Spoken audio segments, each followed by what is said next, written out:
In this video, I'm gonna take you behind the scenes as I fill out my 2022 planner and show you how to plan your year out in advance as well.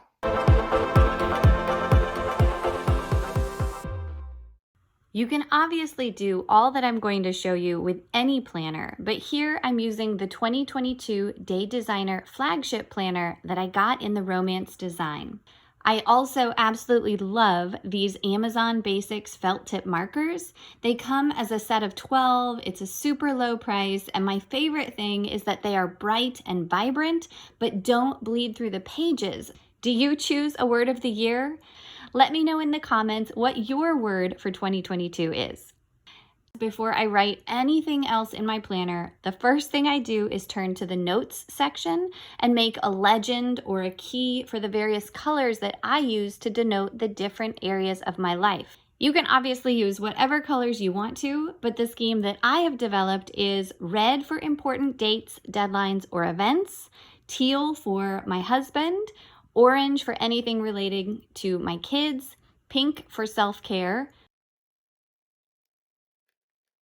green for financial, magenta for household things, light blue for my academic research responsibilities, dark blue for my teaching responsibilities, black for tasks, and then this light purple as a catch-all category for anything other. Going back to the beginning, this Day Designer Planner has so many awesome pages up front for goal setting and big picture planning out your life. This is a great resource for thinking through the habits that will help you get where you want to go. I'm going to have to save that for another day, and for now, I'm going to skip straight to the first month and get right into the heart of planning out the year. There is a timestamp table of contents in the description, so you can jump ahead if you want, but we of course have to start with the most basic step, entering all the pre-existing special dates throughout the year, whether that's birthdays, anniversaries, holidays, deadlines, whatever. I write each event on the monthly spread, and then of course also on the specific day within the weekly spread. You can see that I often write the age someone is turning or the number of year anniversary they're celebrating in parentheses as applicable.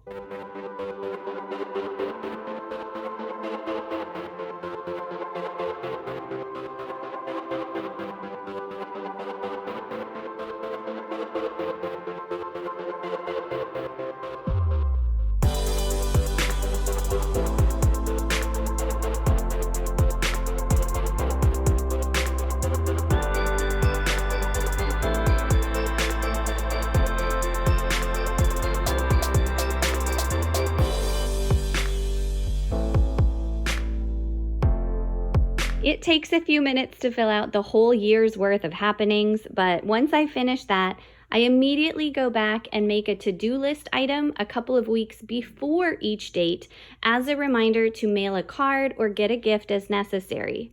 I haven't had a chance to do this yet this year since I just had a baby a few weeks ago, but one huge way that I've learned to simplify my life is at the beginning of the year, I go to someplace like Dollar Tree and buy all the cards I will need for the whole year. Then I actually fill them each out, address the envelopes, add a stamp, and put them in a special drawer in order of when they will need to be sent out. You could also paperclip them directly into your planner, but either way, this is something I've found really helps me make sure that I don't miss someone's special day, and it also saves a ton of time compared to going out to the store every time a new birthday comes up. All right, it is another day now. As busy moms, we have to fit in what we can when we can. Am I right? So I got started filling out my planner on one day, and then, kids needed me, my little baby needed me. And so obviously this is a work in progress. I want to encourage you to just use whatever chunks of time you have to do a little bit. It doesn't have to be one big grand planning session. Very few of us have hours on end where we could sit down and maybe do all all of this in just one sitting. If you can, I'm so jealous. I would love to do that, right? It's nice to get in the groove, and especially easy to spend so much time planning because I just love it so much. But anyway, you know how it goes. Don't make excuses. Just do a little bit as you are able to, and the end result will be more than worth it. The next step to planning out your whole year at once is to write in your kids' schedules. This firstly includes any school closures or special events. As a full-time working mom with no family help nearby, it is essential that I plan around when my kids are and are not home. In an ideal world, I'd have ample notice that school is closed so I could find a babysitter or make other arrangements, and I'm so grateful for the flexibility of my job. As a side note, I will soon be making videos on both the best and the worst careers for work-life balance. But anyway, life is never as neat, orderly, and predictable as we want, is it? I obviously don't know my kids' fall school schedule yet, so I'm only filling things out through May, but I will come back and fill in the rest of the year for this as soon as I know more specific dates. If applicable, you can also add in your kids' regular activities and extracurriculars. My kids don't have a ton going on right now, but I'm making reminders to sign them up for T-ball, as well as a spring break camp that our YMCA puts on each year. I did not realize that my camera ran out of memory and stopped recording, so let me give you a quick overview of what it might not have caught. After I finished writing out my kids' school schedule, I then added my own work schedule. As a professor, there are specific dates that my courses are in session or my grades are due. I'm also eligible to apply for a research sabbatical, so I need to get that proposal in ASAP. One of my most important planning tips is to always put soft deadlines in advance of hard deadlines.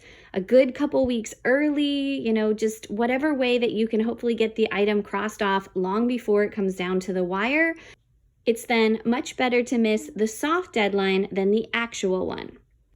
Ordinarily, I would be teaching right away in January, but I taught extra last fall so that this spring I could have a reduced course load given that my fourth baby was born in December. I will just be teaching one condensed course in April, and then I always teach a couple courses over the summer as well. It's really hard to plan in all of the research that I have going on. That's something that I really, really love, but it also is something that never ends for my job. So I instead plan this in on a weekly basis when I do my time blocking. From here, the next huge thing to do is go back and schedule in what I call cushion days in and around any big events or school closures. I may be the only one, but I admit I'm usually pretty tired and frazzled after my 4 kids have off school, so I like to give myself a catch-up day before and after each one. Of course, it rarely works out that these days are truly blank, but putting them in now from the very beginning of the year gives me that visual reminder not to expect to get a ton done during those times and not to schedule other big important things around those windows. This is also the time to add in any known days that you will be traveling, on vacation, have visitors, and so forth. Right now, our only plans for the year are a beach trip at the end of June, and I am making sure to also block off a couple days beforehand to pack and get ready, as well as a couple days afterwards to unpack, recover, do laundry, stock back up on groceries, etc. The next thing I do is add in my husband's schedule. He's unfortunately not able to take much time off, but whenever he is, I want to make sure that I cross off those days ahead of time and leave them as open as possible. The next step is to add in any known appointments or events. Another great way to simplify your life is to call ahead of time in January to schedule all of your doctor and dentist visits for the whole year. I haven't had a chance to do this for all of my family members yet, but I can at least write down the appointments that we do have booked through May. Oops, I made a mistake. I wrote this appointment in the wrong color pen. Can't leave that, right? Let me know in the comments if you are a recovering perfectionist like me, but I just hate mess ups and crossed out stuff in my planner, so thank goodness for whiteout, right?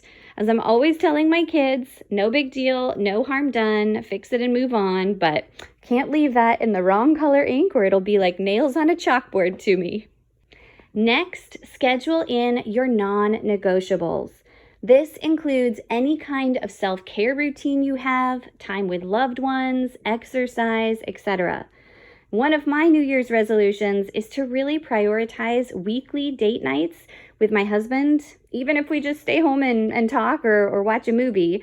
But I want to go ahead and block out Tuesday nights for that to remind myself not to plan anything else for those times. Again, I'm only filling out through the end of the school year because I imagine our routine will change in the summer and again in the fall, at which point I will come back and plan in new times on whatever day is going to work best for then. In terms of exercise, since I recently had a baby, I'm still going to give myself several weeks before I start in on a light routine to build my strength and endurance back up slowly. Still, I've learned the hard way that if I don't write this in and consider exercise a date with myself, something just important as an appointment or a commitment to someone else, then it just doesn't happen. In other seasons of my life, I have loved going to workout classes or meeting up with a friend to work out, but in this ongoing pandemic world, I'm not entirely sure when I will get back to going to the YMCA or those other kinds of social workouts. So for now, I'm just going to plan on doing workouts at home. Moving on, go back to the beginning and now write down the dates that important bills are due. I write the specific due date on the monthly spread, but then I count back 4 business days before each due date on the weekly spread and write in a reminder to pay that bill.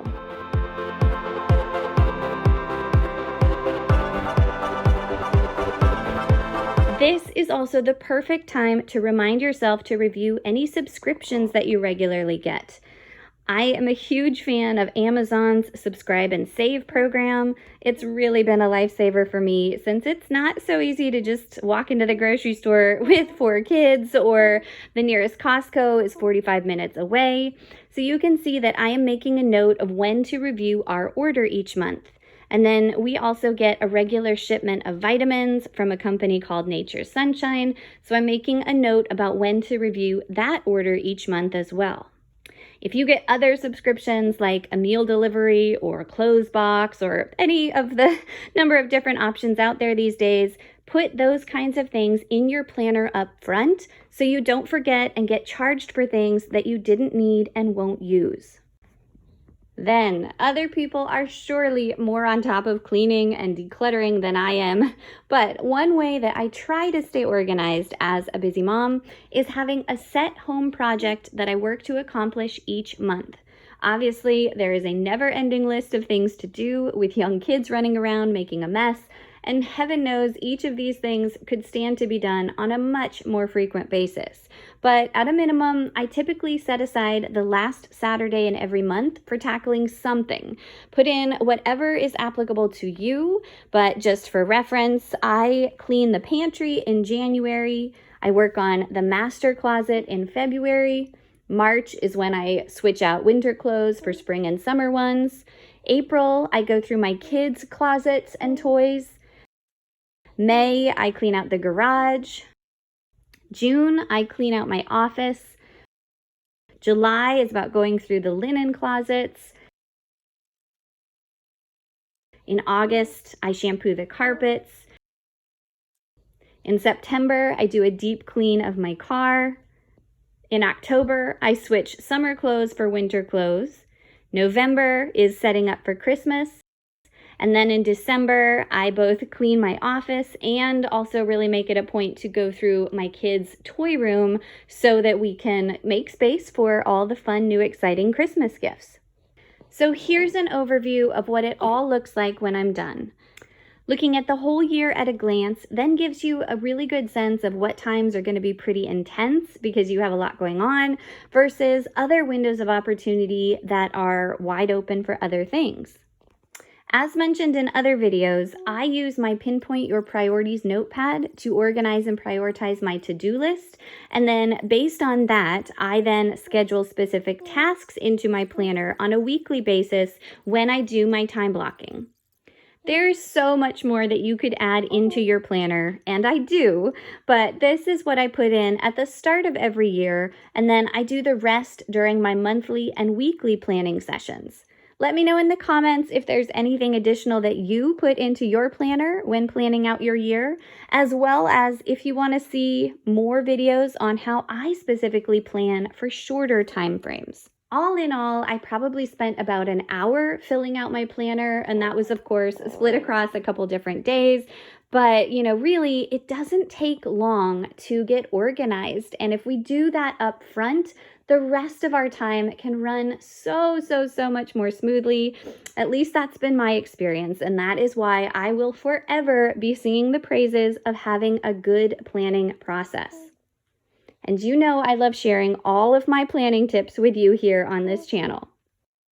Don't forget to check out this other video I made with important things to put in your planner. And then there are links in the description, not only to other helpful videos, but important helpful resources that really help you get the most out of prioritizing your tasks and planning out your life. All right, let me know in the comments if you are as excited for planning out the new year as I am. I hope that you got value out of this video and that it gave you some ideas of not just things to put in your planner, but the sequence in which you should start scheduling things in so that you can prioritize what matters most.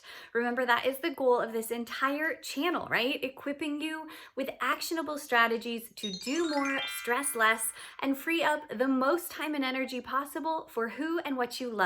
Subscribe for new videos every week. Give this video a thumbs up if you liked it, and then jump straight into these other videos to get more of my top tips. Thanks so much. Have a great day.